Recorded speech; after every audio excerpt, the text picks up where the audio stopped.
We'll guide you through how to sell tickets on Wix. If you find this helpful, consider subscribing and liking the video. First, go to your Wix dashboard and make sure you're logged in. Now, you need to navigate to the Apps section on the left-hand menu and search for the Wix Events app. Click on it and then click Add to Site to install it. This app is specifically designed for managing events and selling tickets, making the process super easy. Once it's added, go back to your dashboard and you'll see a new Wix Events option in your menu. Click on that to start creating your event.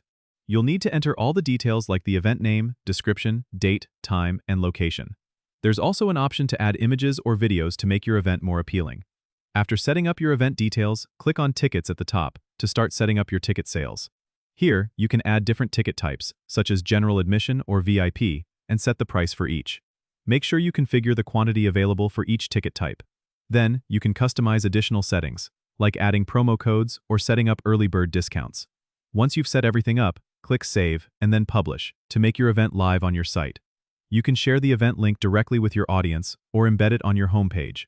Wix also allows you to track ticket sales and manage attendees directly from your dashboard, which is super convenient. Don't forget to subscribe and comment if this helped you out.